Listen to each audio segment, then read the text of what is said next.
So just 8 days to go until Election Day in America, but north of the border, Canadians, of course, will be keeping a very close eye on the results as well. With both countries' relationships so closely linked, no matter who becomes the next president, there will be implications for Canada. So for more on what's at stake for Canadians, we're joined by Scotty Greenwood, the president of the Canadian American Business Council and a former American diplomat. Scotty, thank you so much for joining us. Thanks, Anthony, for having me. It's good to be with you. So two very different visions with two different candidates, especially when it comes to foreign policy. I know it's a complex question with a lot of layers to it, but how do you see Canada benefiting or hurting with the various candidates?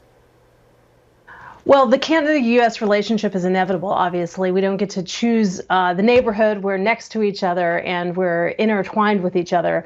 But I think if President Trump is reelected, what Canada could expect to see is an escalation of what we've had in the last 4 years. So threats of tariffs and actual tariffs coming, a stepping away from multilateralism, even more to a kind of a one-on-one competition. And that's been fairly challenging.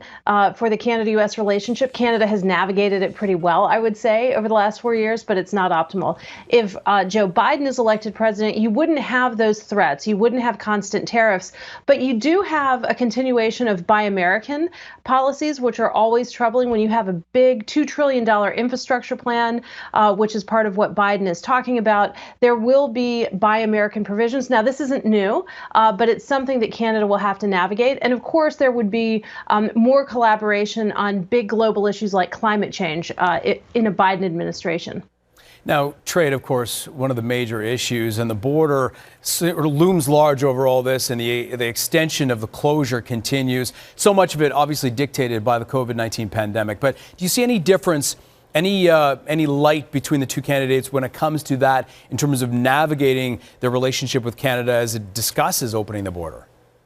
Absolutely, Anthony. So you see a Biden administration really leaning into testing, rapid testing, and having much more stringent policies and encouragement when it comes to wearing masks and social distancing and all of that. Those are the kinds of policies that can both contain the virus and bring it down, but also give comfort to our neighbors. So I think it's a completely different approach, and one that could give Canada some comfort if it has the intended effect. We're seeing the pilot project in Alberta that was just announced last week, where you wouldn't have to quarantine for 14 days in Canada if you test negative. This is something that's important. We've been calling this for this kind of policy and this kind of progress for a couple of months now, and we really hope that it works.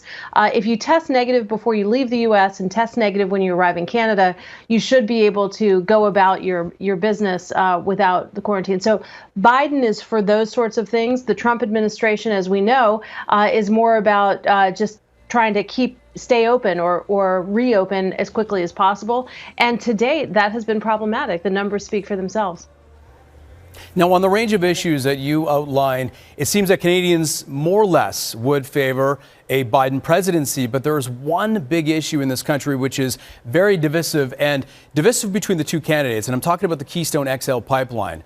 Support in Alberta and Saskatchewan by and large. But how do you see that playing out with the two candidates? Well, you know, it may be that the Keystone XL pipeline is already pretty much a fait accompli before the next president takes office if Biden wins. So we know that President Trump approved the presidential permit, that the pipeline is being built across the Canada-U.S. border, and it's really the pause in it right now is in the court system.